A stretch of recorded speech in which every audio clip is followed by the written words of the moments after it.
Bismillahirrahmanirrahim. Assalamualaikum warahmatullahi taala wabarakatuh. Alhamdulillahi rabbil alamin.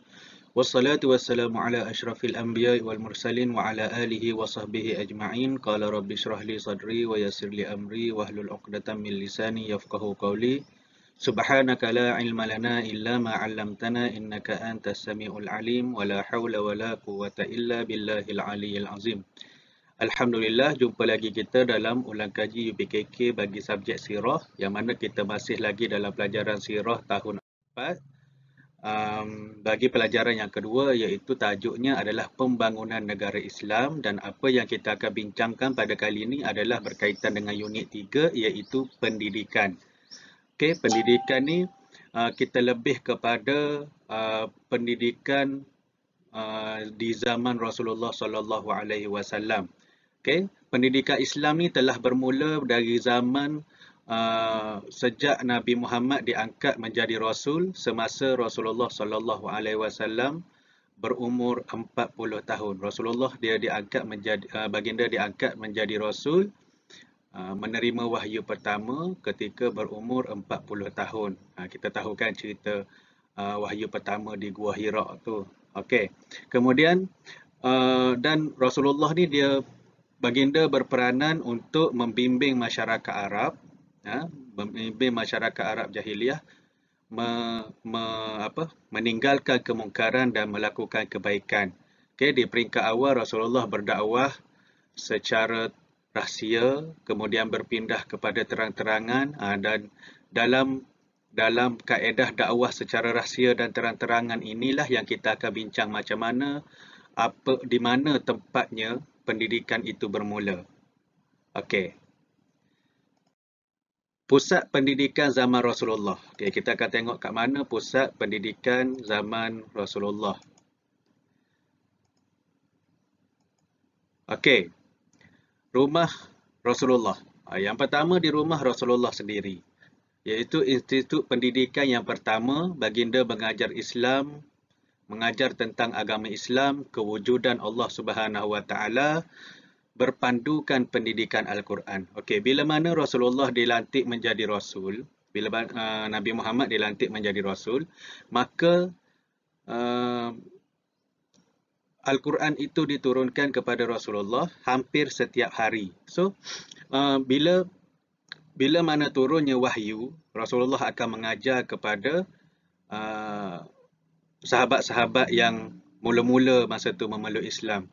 Sebelum berkembangnya ramainya yang mula-mula Rasulullah ajarkan agama Islam ni, seperti mana yang kita tahu, sahabat-sahabat yang paling awal memeluk Islam adalah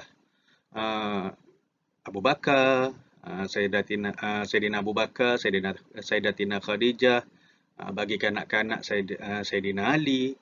Mereka-mereka inilah yang mula-mula diajar oleh Rasulullah sallallahu alaihi wasallam berkaitan dengan Islam, berkaitan dengan tauhid tentang kewujudan Allah Subhanahu Wa Taala dan berpandukan apa wahyu yang diturunkan oleh Allah Subhanahu Wa Taala.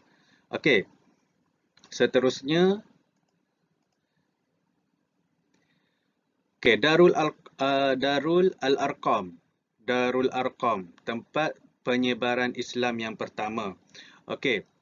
Darul Arqam, apabila pengikut bertambah, baginda berpindah ke rumah Al-Arqam bin Abi Al-Arqam.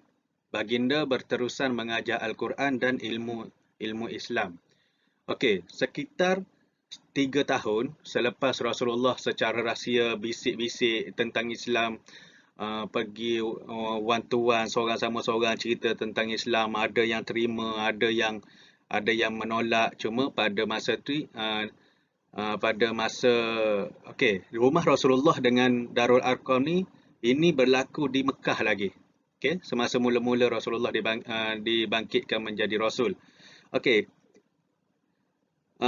Selepas 3 tahun, saya ulang balik selepas 3 tahun Rasulullah ni dia secara rahsia, maka bila mana selepas 3 tahun dah bertambah umat Islam tu menjadi sekitar 30 orang. So bila 30 orang, dia sama hampir lebih kurang dengan kalau kita pergi sekolah macam itulah, satu kelas ada 30 orang. So Rasulullah kata kalau nak pergi mengajar seorang-seorang mungkin agak rumit. So Rasulullah bercadang untuk himpunkan yang 30 orang tadi ni ke suatu tempat dan diajarkan mereka itu secara bersama. Apa sahaja wahyu yang diturunkan oleh Allah Subhanahu Wa Taala, Rasulullah nak share dengan mereka ni di satu tempat. Okey, kemudian terpilihlah rumah seorang sahabat bernama Al-Arqam bin Abi Al-Arqam. Yang mana rumah dia ni di kaki Bukit Safa yang berdekatan dengan Masjidil Haram. Okey, tujuannya adalah untuk supaya bila mereka belajar di satu tempat, ilmu tu lebih, Rasulullah hanya sampaikan contohnya sekali dan semua orang tahu. Kemudian masa itulah di Rasulullah mentarbiah juga, ajar cara-cara macam mana sahabat-sahabat boleh berdakwah. Macam contoh, Saidina Abu Bakar boleh mengislamkan Saidina Uthman bin Affan. Sebagai contoh macam tu. Kalau saya tersilap boleh betulkan ya.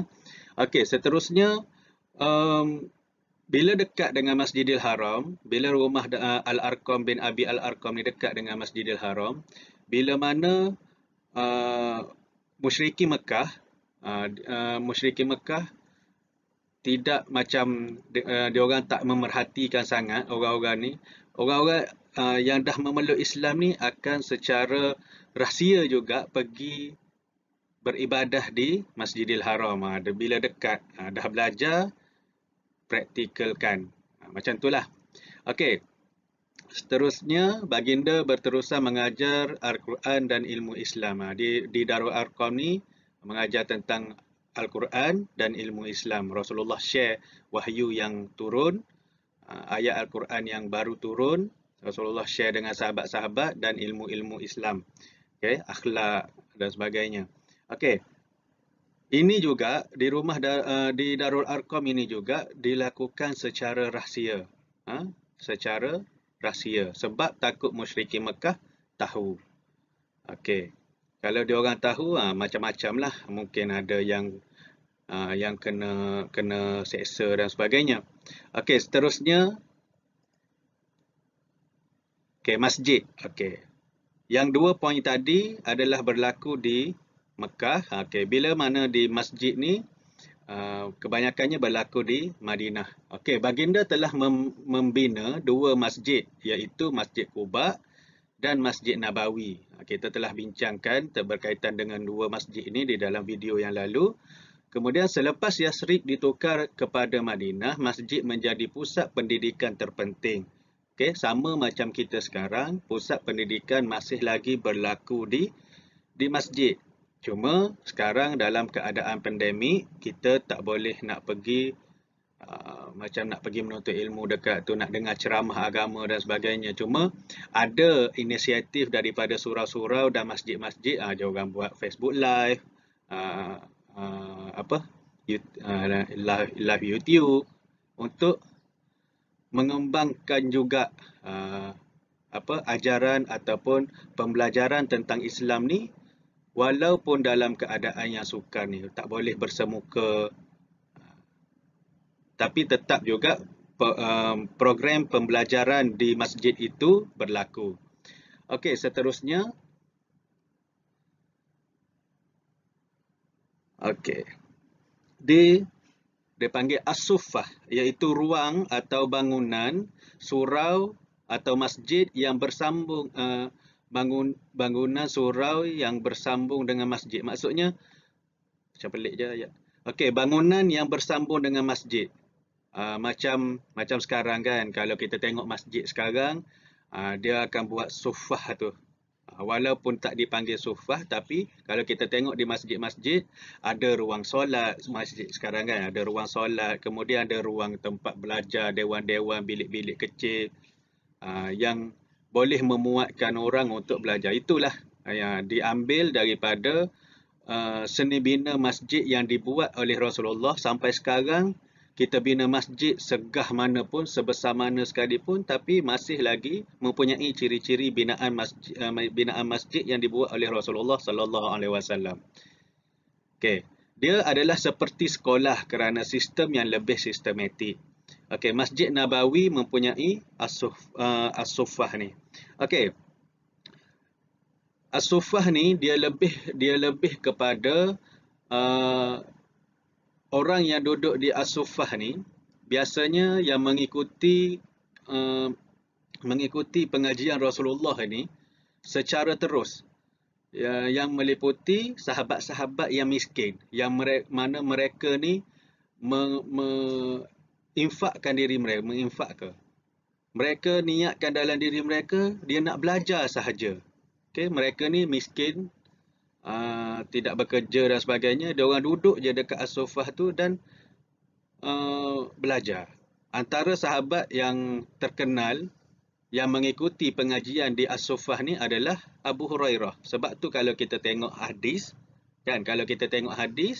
banyak hadis yang diriwayatkan oleh Abu Hurairah. Sebab dia banyak dengar apa yang Rasulullah cakap, apa yang Rasulullah buat, sebab dia selalu bersama dengan Rasulullah sallallahu alaihi wasallam. Okey, tu cerita as-suffah. Dia jenis macam sekarang ni macam pondok lah. Okay, kalau kita pergi ke mana-mana sekalipun, kalau pergi ke macam sekarang pun kalau pergi ke masjid-masjid, ada ruangan yang kadang-kadang diduduki oleh orang-orang bijak pandai, dan ada orang yang pergi bertalaki baca kitab dengan dia orang. Okay, macam itulah. Okay, penerangan tentang as-suffah. Okay, seterusnya dan yang terakhir adalah kutab. Okay, kutab iaitu ditubuhkan oleh masyarakat Arab untuk kanak-kanak sekolah macam peringkat rendah, macam kita punya sekolah rendah, macam pra ke, macam itulah. Di zaman Rasulullah terdapatnya pusat-pusat pendidikan yang sebegini, 5 jenis ni. Okey, dan sekadar itu sahaja. Okey, sekadar itu sahaja perkongsian berkaitan dengan pendidikan zaman Rasulullah sallallahu alaihi wasallam. Okey, semoga video ini dapat memberi manfaat untuk para pelajar mengulang kaji pelajaran dalam untuk menduduki ujian UPKK. Seterusnya semoga ilmu ini akan berpanjangan lah.